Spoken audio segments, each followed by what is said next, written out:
Ya vamos estudiando cuatro puntos de la jornada número 42. Esos 4 puntos preciosos que Dios nos ha permitido hablar de ellos. Gracias a Dios que hemos ido viendo uno por uno de esos puntos y Dios nos ha hablado cosas maravillosas, ¿verdad? Así que hoy vamos a continuar con el punto número 5. Ya vimos el punto 1, que es entender lo que son las llanuras de las acacias. El punto 2 es los acontecimientos en Moab. Número 3 es la doctrina de Balaam. El número 4, el sincretismo en la iglesia. Y hoy, gracias a Dios, vamos a entrar entonces a el punto 5, que es los juicios de Dios y del pueblo, juicios de Dios y del pueblo.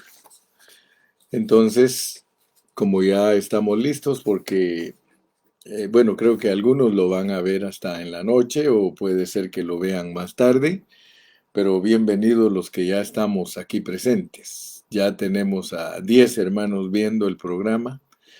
A ver si tal vez algunos se van conectando por ahí. Y si usted comparte, de los 10 que están, solo 3 han compartido. Quiere decir que los otros 7 no, o más bien dicho, se les olvida compartir su página. Compartan su página, hermanos. Compártanla para que lleguemos a otros hermanos. Gracias a Dios. Ya ahorita otro compartió. Sigan compartiendo, por favor.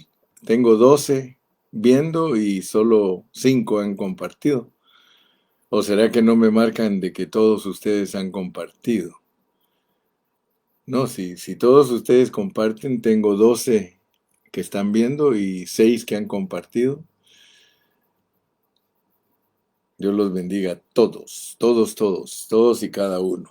Bueno, entonces les dije que hoy vamos a entrar al punto 5, juicios, a los juicios de Dios y del pueblo. Entonces, después de este aspecto, yo quiero que ustedes miren una cosa. Ahí es cuando Fines reacciona y aplica el juicio de Dios, y cuando los hombres, su pueblo, los fieles de su pueblo juzgan el pecado. Entonces la ira de Dios se aplaca. Es cuando ninguno de entre su pueblo se da cuenta y toma una posición clara que Dios tiene que intervenir con un juicio directo. Tan pronto Fines intervino, inmediatamente Dios paró el juicio, porque fue honrado y quedó una posición clara.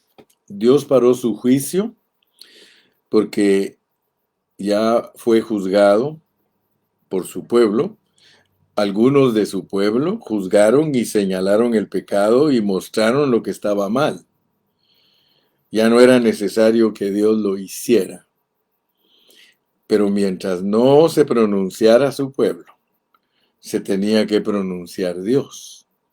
Tan pronto se pronunció Fines, inmediatamente Dios paró. Entonces, estamos hablando de la mortandad que Dios envió, ¿verdad? Después de esa mortandad, entonces viene el capítulo 26 que dice, versículo número 1, aconteció después de la mortandad que Jehová habló a Moisés y a Eleazar, hijo del sacerdote Aarón, diciendo, tomad el censo de toda la congregación de los hijos de Israel, de 20 años arriba, por las casas de sus padres, todos los que pueden salir a la guerra en Israel. Después de que el pueblo pecó, ahora el Señor no quiere que solo Fines juzgue, sino que el Señor va a mandar a hacer una guerra contra los madianitas y hace un censo con los maduros de 20 años para arriba, es decir, que empiezan ya en la tercera década. Entonces, con estos, Dios hace el segundo censo. ¿Se recuerdan ustedes que el primer censo fue en el monte Sinaí? Pero esos quedaron en el desierto y solo Josué y Caleb sobrevivieron. Ahora hay un segundo censo, pero ese segundo censo se hizo después de esta prueba. Después de esta prueba, el Señor hace el segundo censo, ¿verdad? Y ahora que Dios hace un segundo censo, ese censo nos va a ayudar a ver que Dios siempre quiere contar con su pueblo que está por sus intereses. Entonces, después del incidente de Baal Peor, por consejo de Balaam a Balac, que puso tropiezo a los hijos de Israel, y como no los pudo maldecir, los hizo castigar por Dios. Qué consejos, ¿verdad, hermano? ¿Cómo se pueden dar esas cosas? Y cómo el ser humano puede llegar a estar, aunque Dios se le aparece, le habla, lo corrige, es tal su deseo de conseguir su recompensa y sus intereses que aún es capaz de dar un consejo de esta clase. Mire, por eso el juicio le alcanzó inmediatamente a Balaam. Inmediatamente Dios manda a hacer este censo y este censo es para la guerra. Y la guerra tanto contra los madianitas como contra los moabitas que le provocaron ese tropiezo, Dios no quiere que su pueblo sea indiferente.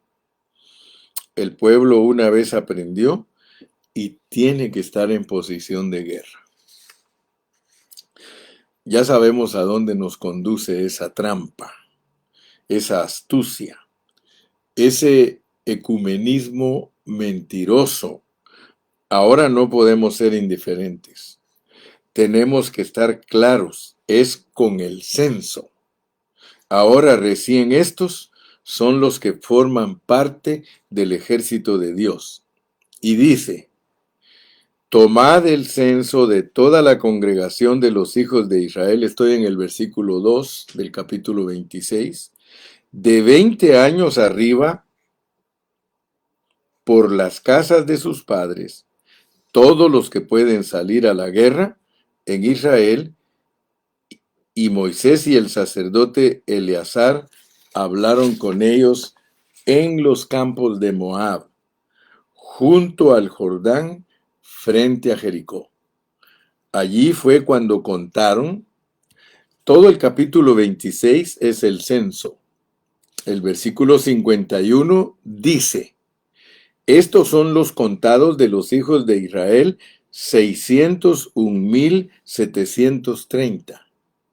Esos fueron los mayores de 20 años, varones que entran en la guerra de este segundo censo. El censo en los campos de Moab, distinto al censo del monte Sinaí. 601,730 varones mayores de 20 años, aptos para la guerra. Luego viene el censo de los levitas y dice el 63. Estos son los contados por Moisés y el sacerdote Eleazar, los cuales contaron los hijos de Israel en los campos de Moab, junto al Jordán, frente a Jericó. Si va uno, hermano, a poseer la tierra en nombre de Cristo, tiene que pasar esta prueba. La prueba de la sutileza del ecumenismo. La prueba de la sutileza de la fornicación natural y espiritual. la prueba del discernimiento de las cosas impuras, Pérgamo, mezcladas como sucedió con Balaam. Si no se supera esa prueba, no se está listo para poseer la tierra. Esa fue la última de las pruebas antes de entrar a tomar posesión definitiva.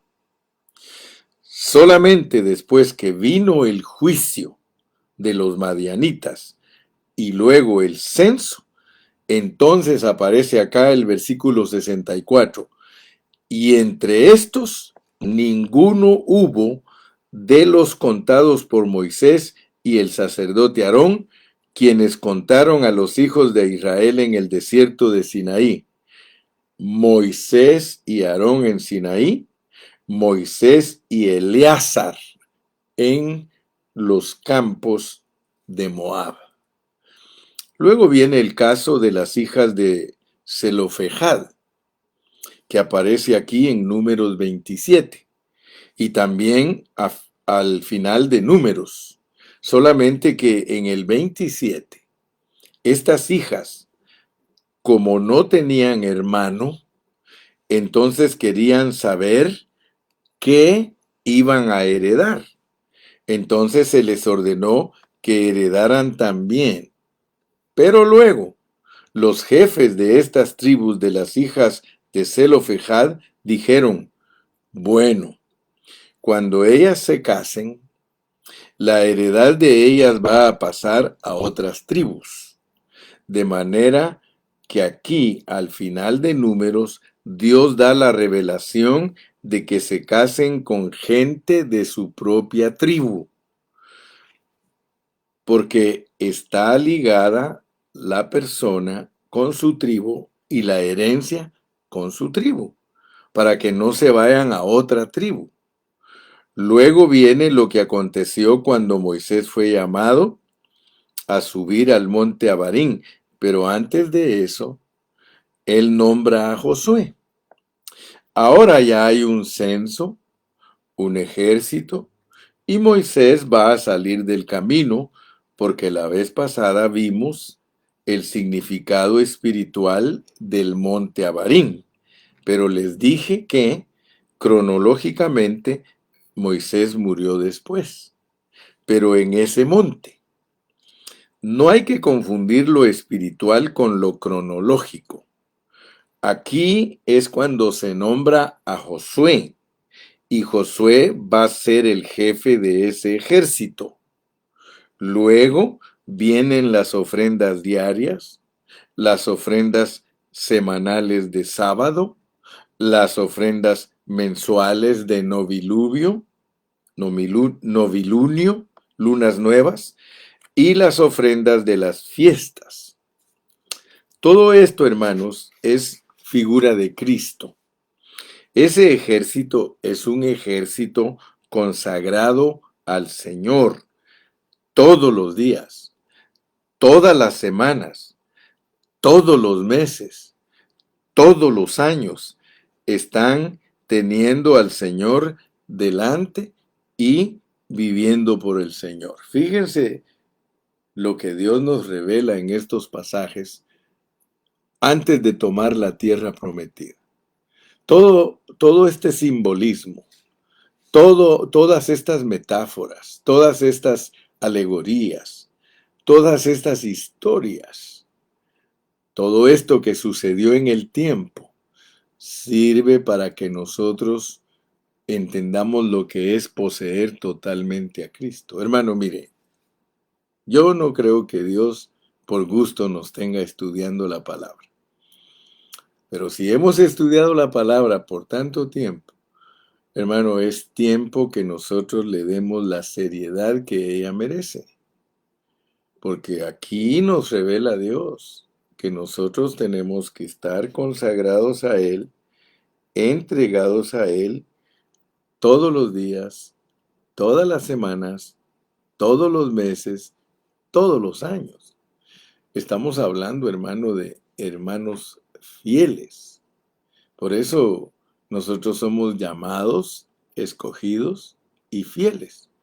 Se recuerda, ¿verdad?, que el Señor habla de sus llamados, escogidos y fieles, y no son tres categorías, sino que somos los que Dios ha llamado porque fuimos escogidos y predestinados. Él nos ha llamado, somos escogidos, o sea, somos llamados, luego somos escogidos, pero aún más elevado que escogido, el Señor lo ve a uno como fiel. Se da cuenta que uno puede responder al llamado de Dios porque Dios nos escogió y predestinó. Y uno puede llegar a ser escogido, pero de la única manera que uno es llamado y escogido es cuando uno es fiel. Y eso es lo que revela Dios antes de que su pueblo pueda tomar la tierra prometida. Entonces, después de eso viene la ley de los votos. Y en el capítulo 31, sí viene la continuidad del tratamiento especial del asunto, la venganza de Israel contra Madián. Jehová habló a Moisés diciendo: haz la venganza de los hijos de Israel contra los madianitas, después serás recogido a tu pueblo. Hay la venganza. Dios no quiere que las cosas se queden como si no hubiese pasado nada. Las cosas las juzgó Dios cuando las juzgó Fines. Entonces ahora juzgó Fines, paró de juzgar, pero ahora Dios le dice a aquel ejército que sobrevivió: ahora ustedes tienen que juzgar esto. O sea, ustedes tienen que pronunciarse en contra de esto. De manera que Dios manda a hacer la venganza de la trampa que les hicieron. Por eso es que en Apocalipsis, hermanos, cuando habla de Babilonia, no dice que nos quedemos callados respecto de Babilonia, no, dice: dadle a ella como ella os ha dado y pagadle doble según sus obras. En el cáliz en que ella preparó bebida, prepararle a ella el doble. Usted puede leer eso en Apocalipsis 18:6, hermano. El Señor no pide que seamos diplomáticos, sino que juzguemos lo que está mal y apliquemos la espada. Si usted me escuchó predicar a mí el domingo en la localidad, yo le estuve diciendo que nosotros tenemos que predicar la verdad. Yo estuve hablándoles de hermana Betty Alencastro, de Marvin Barrera. Yo les estaba diciendo que ellos han hecho un trabajo muy bonito. Ellos han predicado esta palabra a muchos pastores que al principio, o sea que nosotros conocemos a esos pastores desde hace muchos años. Al principio muchos de ellos se oponían a todo lo que nosotros enseñábamos, pero ahora que nosotros predicamos con tanta claridad, hermano, y que hemos desenvainado la espada, y que les hemos mostrado con pura Biblia lo que ellos están haciendo, que es mantener al pueblo de Dios como niñitos, como niños. Porque yo les he insistido, hermano, que las iglesias locales en muchas partes son guarderías y que todos los pastores están como los fariseos, que son maestros de niños, así como Pablo los tilda a los fariseos, dice: vosotros que creéis que tenéis en vuestras manos la ciencia y que enseñáis y os creéis doctores, dice, y sois maestros de niños. Hermano, ya no es tiempo de vivir engañados, ya no es tiempo de esconder la realidad, hermano. Nosotros tenemos que predicar la palabra con su pureza, hermano, y se oponga quien se oponga. Yo no le tengo miedo a ningún siervo. Yo les he dicho: mire, hermano, usted no va a perfeccionar a nadie predicando un evangelio de niños. De la única manera que nosotros podemos perfeccionar a los hermanos es poniéndolos entre la espada y la pared, hermano. Yo siempre les he dicho a los hermanos: hermano, tú tienes una vida de puras emociones. Tú te mueves en un evangelio emocional. Te mueves en un evangelio que crees que hay que sentir electricidad. te mueves en un evangelio que crees que temblando es que el Espíritu Santo te está tocando, hermano. Esos son movimientos de niños. Y perdónenme, hermano, perdónenme, yo he sido duro con los hermanos pentecostales porque los hermanos pentecostales son los hermanos más almáticos. Ellos ministran en el alma, ellos no ministran en el espíritu, hermano, porque ministrar en el espíritu a los hermanos es tocarles su espíritu y ayudarlos de toda esa indiferencia y esa vida de pecado que tienen.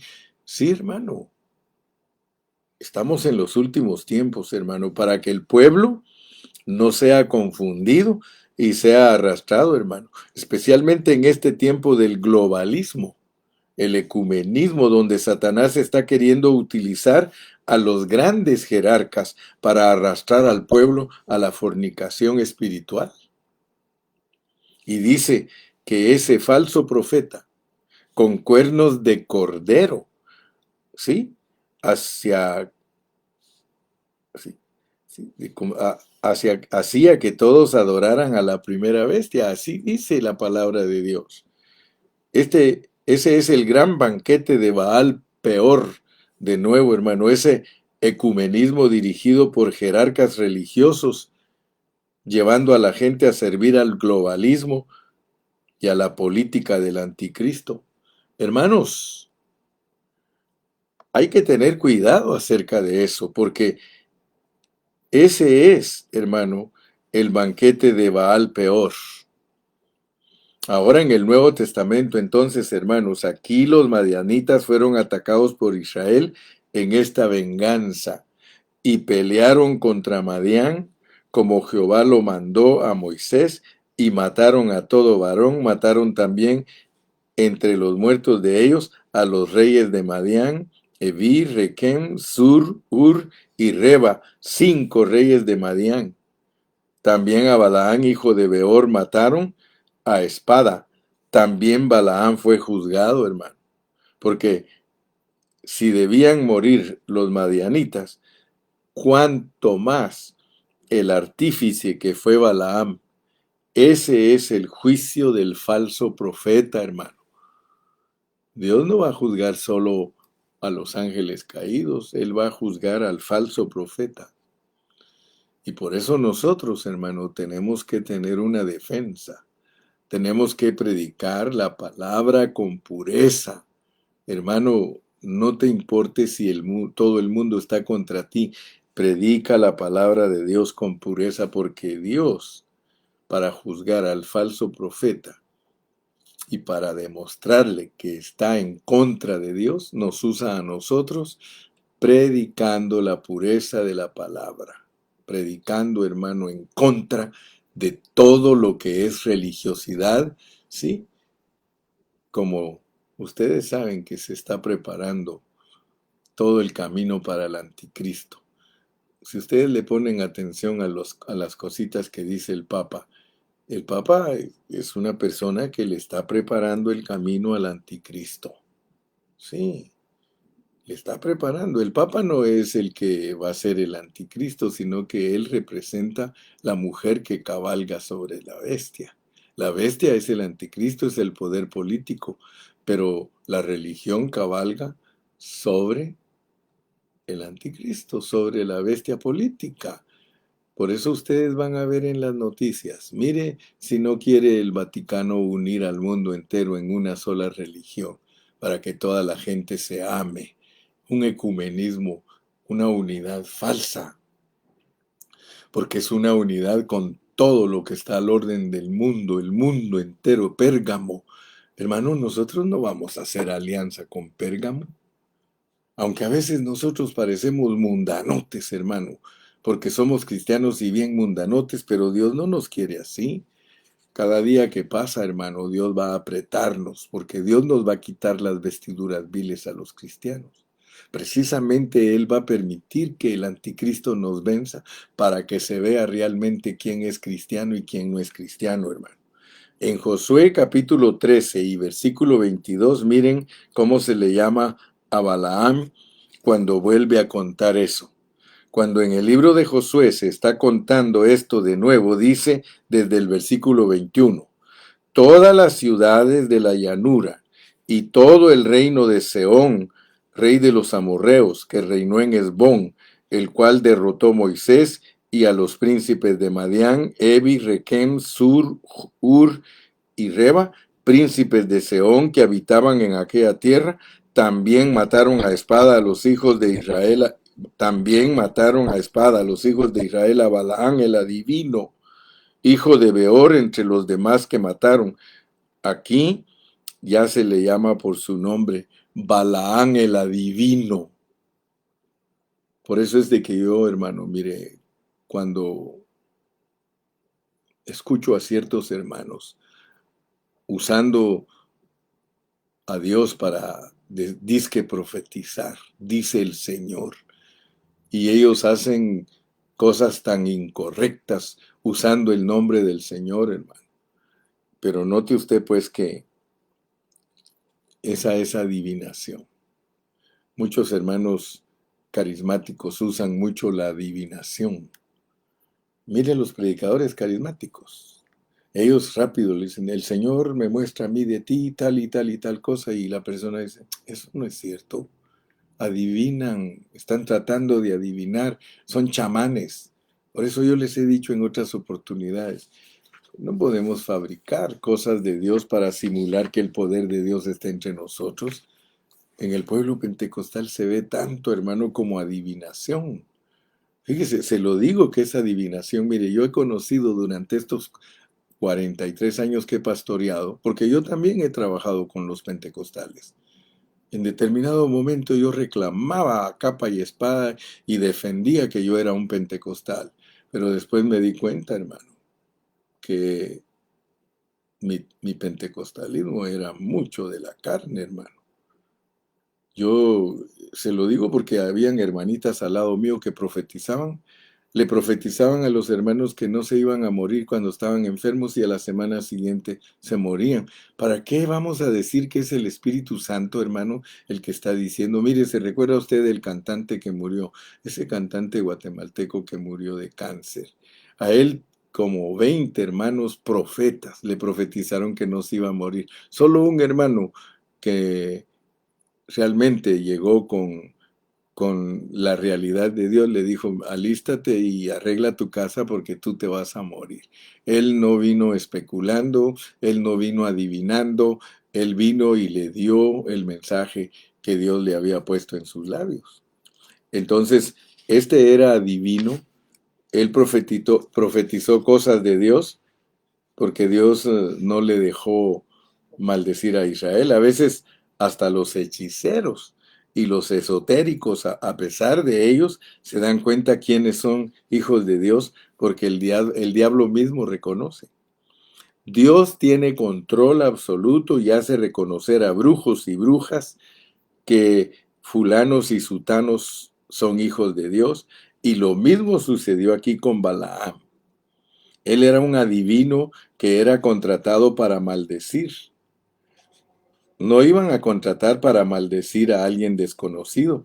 Él trabajaba en eso.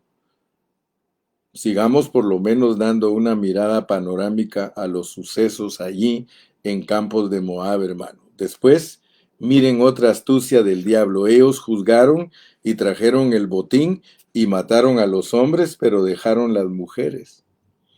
Cuando Moisés vio que dejaron vivas a las mujeres, dijo, pero ¿no fueron ellas justamente las que llevaron a la idolatría y la fornicación a los otros? Solamente a las que eran vírgenes menores de tal edad las dejaron vivas. A todas las que habían conocido varón se les aplicó la pena de muerte. Allí sí empezaron a repartir el botín, y de aquellas niñas que eran vírgenes y que no tenían nada que ver, esas sí fueron incorporadas al pueblo de Israel y las distribuyeron entre todos. Inclusive algunas pocas dejaron a los sacerdotes y a los levitas. Eso fue lo que se llama aquí la repartición del botín, que apenas lo estamos mencionando. Luego aparece en Números, cuando ya definitivamente las tribus de Gad, Manasés y Rubén se establecen en la Transjordania, en la parte oriental, pero son o sea que les dicen que tienen que cooperar con las otras tribus para que tomen la tierra. Entonces ahí se llega a estas jornadas donde estamos en los campos de Moab. Yo espero que Dios abra nuestro entendimiento, hermano, porque estas lecciones no son fáciles de entender. Yo le dije a usted hace mucho, le dije, hermano, las últimas jornadas son para abuelos, y lo que es para los abuelos cuesta entenderlo, porque como esta alegoría habla de que nosotros tenemos que vengarnos, fíjese, pero tiene que tener cuidado usted cómo lo aplica. La venganza es hablar la verdad. La venganza es que tenemos que tener una espada desenvainada de dos filos para poder pelear contra las acechanzas del diablo y la palabra inventada por el hombre. Tiene que fluir una palabra pura. Por eso mencionamos ayer el Proverbio 16:2. No se le olvide que las del corazón son las decisiones del hombre, pero de Jehová es la última palabra de la boca de los siervos de Dios. Entonces entremos al punto número 7 porque quiero terminar hoy la jornada 42, así ya mañana empezamos a hacer un resumen. La orden de expulsar a los habitantes, ese es el punto número 7. La orden de expulsar a los habitantes. Números 33:50 dice, y habló Jehová a Moisés en los campos de Moab, junto al Jordán, frente a Jericó, diciendo, esto aconteció allí en los campos de Moab. Esto que le estoy leyendo, el versículo 50. Una vez que pasaron esa última prueba, hasta con el botín tuvo que aplicársele juicio. Hasta el botín tuvo que ser purificado. Solo cuando el botín fue purificado, entonces allí sí empieza a decir Dios cómo va a repartir la tierra de Canaán. Mientras tanto, no lo dijo cómo. Cuando el botín fue purificado. Aquí dice Dios, habla a los hijos de Israel. Estoy en el versículo 51. Y diles, cuando hayáis pasado el Jordán, entrando en la tierra de Canaán, echaréis de delante de vosotros a todos los moradores del país y destruiréis todos sus ídolos de piedra, todas sus imágenes de fundición, destruiréis todos sus lugares altos y echaréis a los moradores de la tierra. O sea que el Señor tiene una cultura, hermano, totalmente distinta a la del mundo. Totalmente distinta a los mundanos. Dios tiene una cultura. La cultura de Dios se revela como el reino de Dios.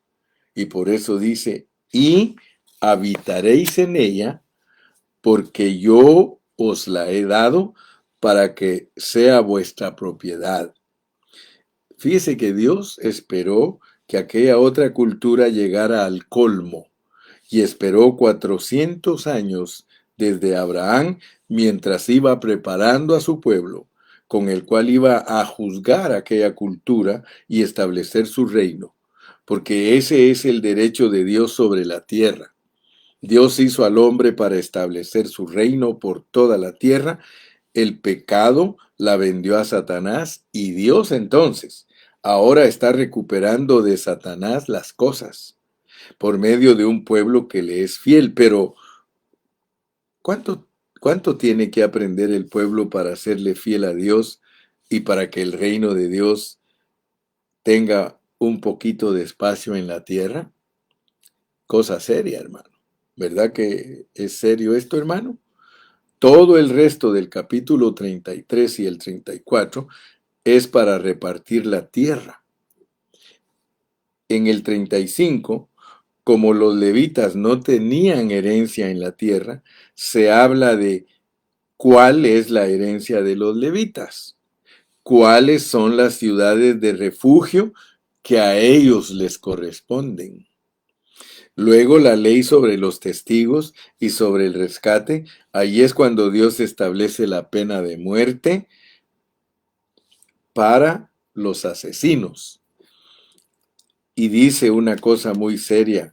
Dice así: cualquiera que diere muerte a alguno, por dicho de testigos morirá el homicida. Mas un solo testigo no hará fe contra una persona para que muera. Y no tomaréis precio por la vida del homicida, nada de fianzas, porque está condenado a muerte, indefectiblemente morirá. Fíjese, hermano, la ley de Dios es que un asesino que mata a sangre fría, que no es que se equivocó y se le salió el hacha y lo mató, no, es que para el que mata un asesino, Dios manda la pena de muerte para el asesino. Aquí en la ley. Versículo 32. Ni tampoco tomaréis precio del que huyó a su ciudad de refugio para que vuelva a vivir en su tierra hasta que muera el sumo sacerdote. Cuando alguien mataba, no queriendo matar, sino por accidente, huía a una de las ciudades de refugio que Dios establecía y vivía en esa ciudad hasta que muriera el sumo sacerdote. Cuando muriera el sumo sacerdote, él ya podía regresar, pero esa ciudad era de refugio para que no se le aplicara la pena de muerte porque había sido un accidente. Pero Dios mandaba que ni siquiera podía, ni siquiera confianza salir e irse, tenía que vivir en la ciudad de refugio hasta la muerte del sumo sacerdote. No se podía aceptar ni dinero para perdonar la pena de muerte al asesino, ni se tenía que aceptar dinero para que para que el que mató, sin darse cuenta, pudiera salir de la ciudad de refugio. Dios estableció una ley y nada la podía modificar. Después los rabinos la cambiaron, pero Dios no lo permitía. Dios establecía un juicio y dice: si no se aplicaba muerte al homicida, Dios consideraba que esa tierra era una tierra de la cual demandaría la sangre del pueblo. Fíjese, el no aplicarle la ley al homicida, la pena de muerte, dice el versículo 33, y no contaminaréis la tierra donde estuviereis, porque esta sangre amanciará la tierra, y la tierra no será expiada de la sangre que fue derramada en ella, sino por la sangre del que la derramó. No contaminéis pues la tierra donde habitáis, en medio de la cual yo habito, porque yo Jehová habito en medio de los hijos de Israel. Cuando no se aplicaba la pena de muerte al asesino, Dios consideraba esa tierra contaminada y él dice: la tierra no será expiada sino por la muerte del asesino. Eso es cosa delicada, pero esa es la ley de Dios en Números. Después ya viene lo que habíamos mencionado de las hijas de Zelofejad, pero ya completado. Se pregunta si la pena de muerte se puede aplicar ahora, porque muchos países no la aplican. Se responde que el Nuevo Testamento dice que al Estado que se le da la espada para castigar al que infringe la ley, entonces la espada no será para rascar las espaldas, hermano. Yo no quiero decir más nada, pero esto muestra el carácter de Dios. Para Dios es una cosa supremamente seria el homicidio. Es muy serio, hermano, el que mata a su prójimo. Y dice que ninguna otra cosa sino la pena de muerte expiará el asesinato. Por eso Cristo tuvo que morir. ¿Sí? Como no estamos tratando ese tema, voy a cerrar por aquí, pero les estoy dando algunas claves que la tierra no es expiada, sino matan al asesino. Fíjese qué tremendo, hermano. Cristo murió como malhechor, como asesino. Él murió, imagínense, como alguien culpable para que la tierra pueda recibir, imagínense, para que la tierra pueda recibir la redención. Por eso es que hoy día que hay tanta violencia y el hombre matando a su prójimo, solo imagínense cómo ve Dios esta tierra. Esta tierra está contaminadísima, contaminadísima. Por eso Dios nos muestra sus juicios. Ok, entonces vamos a tratar de terminar ya la jornada número 42 y entremos al punto número 8. Con eso vamos a cumplir, a concluir hoy, pero lo vamos a tomar en una forma detallada porque tenemos que entender que aquí en los campos de Moab se da la segunda ley. Aquí se da la segunda ley. Usted sabe que la ley de Moisés es la ley, la primera fue dada en Sinaí, pero ahora nos van a dar la segunda ley. No es tanto repetición de la ley como algunos han dicho, que Deuteronomio es una repetición de la ley. Dios no repite algo si no hay necesidad. Y de hecho yo les he enseñado que cuando Dios repite algo y lo enseña de nuevo es porque es de mucha importancia. Ok, entonces ahora llegamos a Deuteronomio. Para desarrollar el punto número 8 tenemos que ir a Deuteronomio 1.5. Deuteronomio 1.5.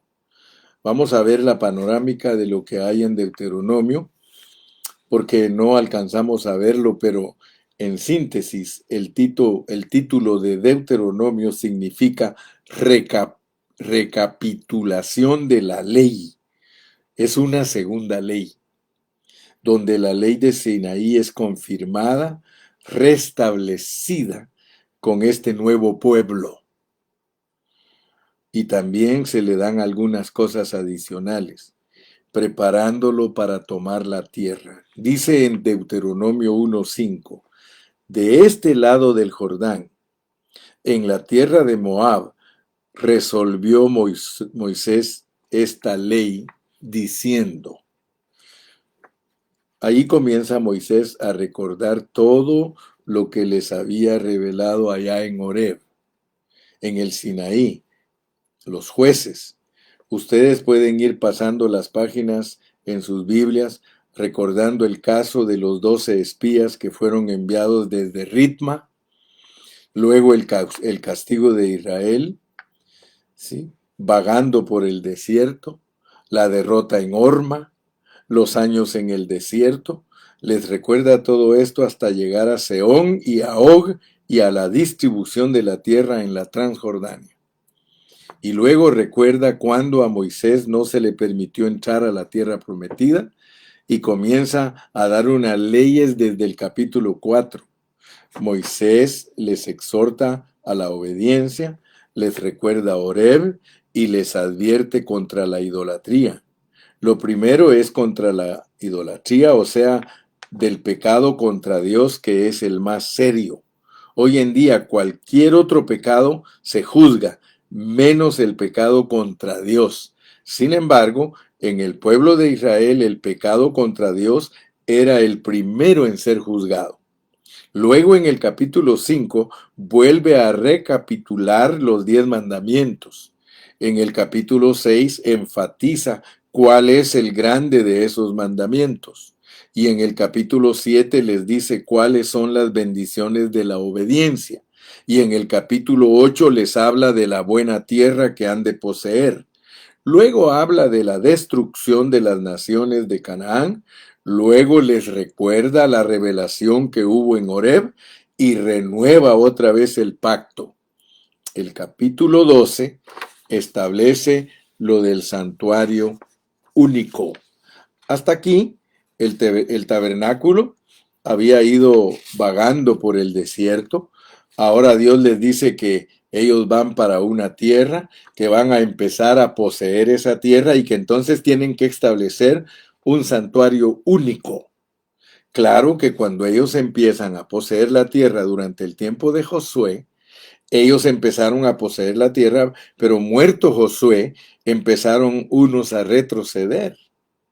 Viene el periodo de los jueces, entonces Dios levanta a Samuel y utiliza a Samuel para instaurar la monarquía Y ya con la monarquía se establece el plano del templo con David y el levantamiento del templo con Salomón, pero ya toda la preparación había sido hecha desde los campos de Moab. Dios quería unificar al pueblo a un culto centrado alrededor de un solo Dios y de un solo templo. A continuación siguen las advertencias contra la idolatría, los animales limpios e inmundos, el diezmo, el año de remisión, los préstamos a los pobres, la ley sobre los esclavos, la consagración de los primogénitos machos, las fiestas anuales, y en el capítulo 16 profetiza acerca de un rey. ¿Por qué? Porque va a haber el tiempo, o va a haber con el tiempo un reinado, y va a haber un Mesías. Por eso se dice cómo tiene que ser ese rey. Cuando haya rey, mostrando el carácter del Mesías y cómo los reyes tipifican al Mesías, no pueden reinar de cualquier manera. Por eso vino primero Saúl, que no dio la talla. Después vino David, que dio la talla. Y por eso la legitimidad de los reyes, ¿cómo le dijera?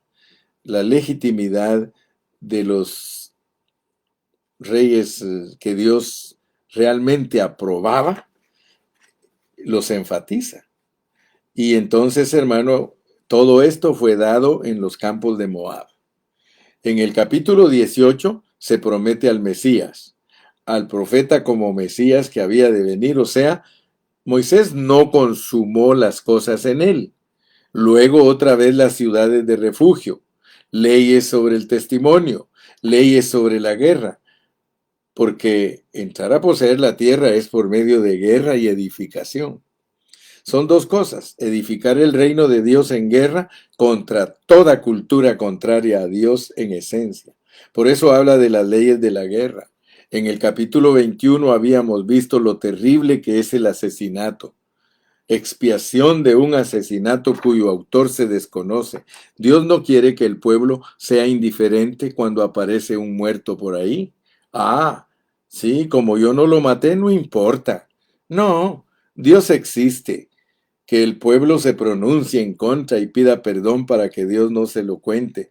Así como leímos aquel, leamos por lo menos una parte.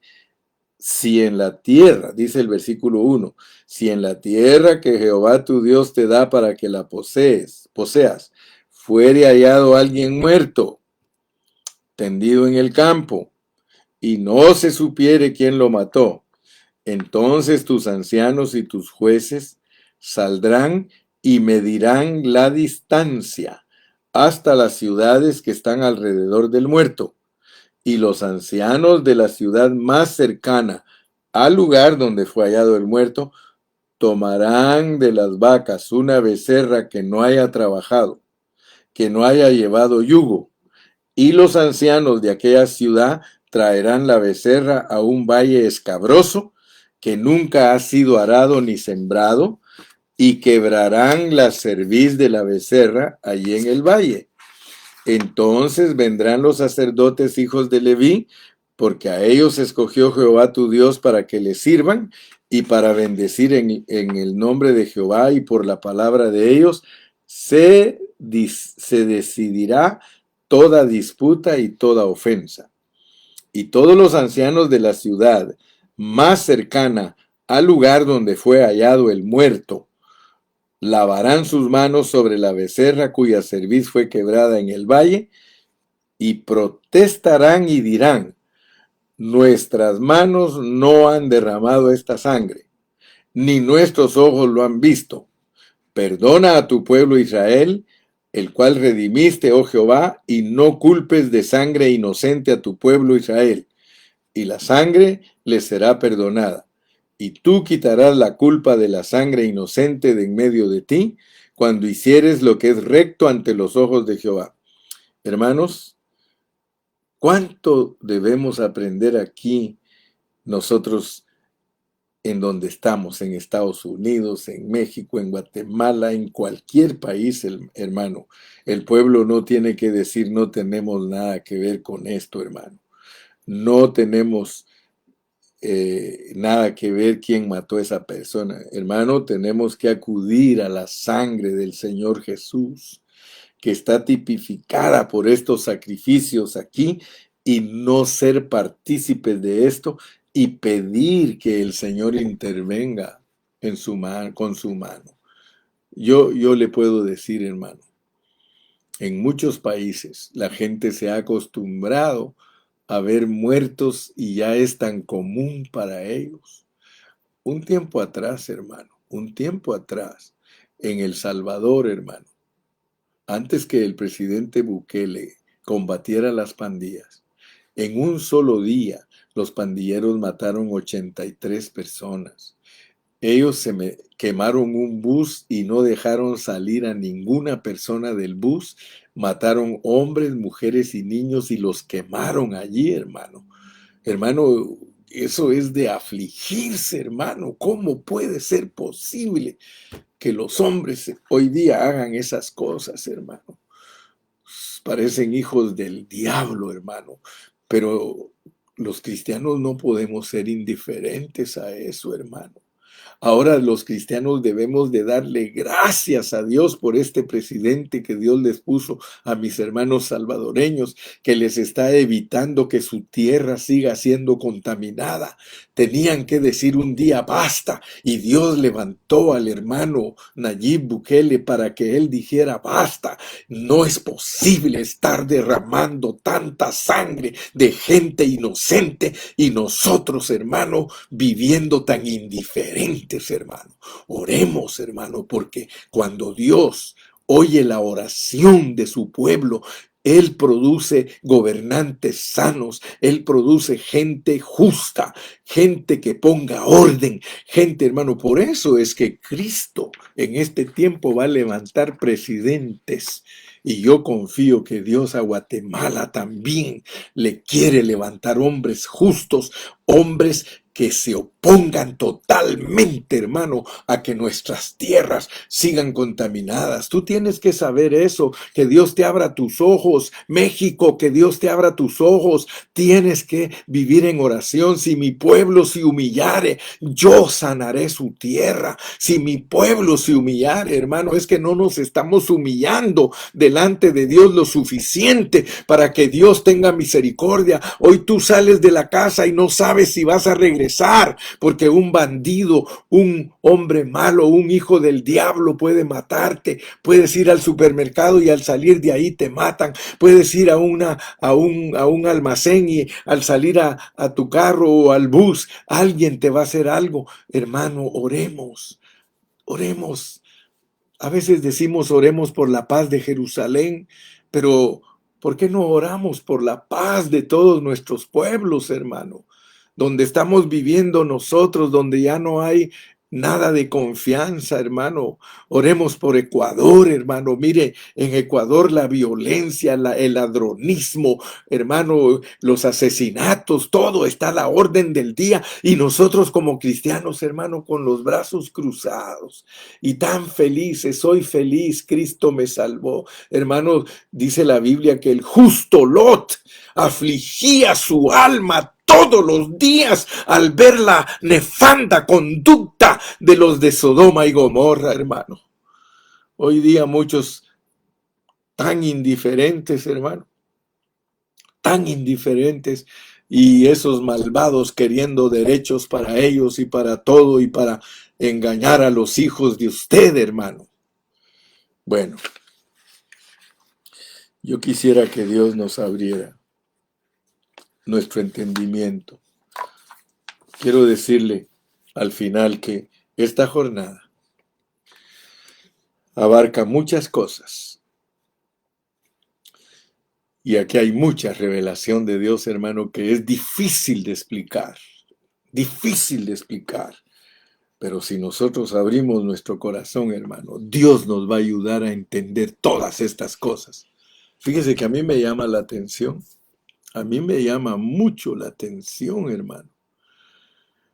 de que cuando mataban a alguien, usted lo escuchó, ahí está escrito en Deuteronomio, hasta medían fíjese, hasta medían mm, para saber la distancia de qué pueblo era el que recibía esa contaminación, hermano. Vamos a poner un ejemplo. Si usted vive en Guatemala y aparece un cadáver de alguien que mataron, que nadie sabe quién lo mató, y lo mataron entre Palín y Amatitlán. Fíjese que hay que medir, porque si está un pie más cerca de Palín, Palín tiene que pagar por eso. Si está más cerca de Amatitlán, Amatitlán tiene que pagar por eso. Pero no le estoy hablando de que nosotros pagamos, no, no, no. O que a nosotros nos tienen que castigar, no. La responsabilidad que tiene ese pueblo de descontaminar esa tierra es invocando la sangre de Cristo sobre el pueblo. Ya, me explico, ¿verdad? Yo espero que usted me esté comprendiendo lo que estoy diciendo. La responsabilidad de Amatitlán, si está más cerca de ellos el muerto, es de orar por su tierra e invocar la sangre de Cristo sobre Amatitlán para que Dios los cubra todo. Mire, hay hermanos que dicen que no hay que invocar la sangre para que nos cubra. Entonces, ¿para qué nos dejó la sangre si la sangre es viva y eficaz? La sangre sirve para todo, no solo para redimirte. Sirve para que te purifiques, sirve para que te cubras, sirve para que ores por todo lo que está contaminado. La sangre de Cristo lo descontamina porque es el sacrificio perfecto por el pecador. Porque el fruto de nuestro pecado es el que hace que hayan tantos asesinos y hayan tantos malvados y tanta gente que solo está maquinando cómo hacerle daño a su prójimo. Eso es causa del pecado, hermano. Tenemos que orar para que Dios salve a esas personas, hermano. Mire, termino con este pensamiento. Me recuerdo lo que dijo el presidente de El Salvador. Dijo, ahora que las cárceles están llenas de delincuentes y que aún pastores tuvieron que ir a pagar porque muchos pastores no habían pagado su deuda de homicidios. Dijo, ahora ustedes, queridos pastores, yo sé que Dios ya los perdonó, pero ahora ustedes tienen que pagar civilmente su compromiso con la sociedad. Ahora vayan y ahí tienen 70,000 ovejas. Para pastorear 70,000 ovejas se necesitan pastores, hermano. Por lo menos por cada 12 personas malvadas necesitan un buen discípulo ayudándolos a entender la realidad del Evangelio y su salvación. Porque Dios va a salvar miles de esas personas.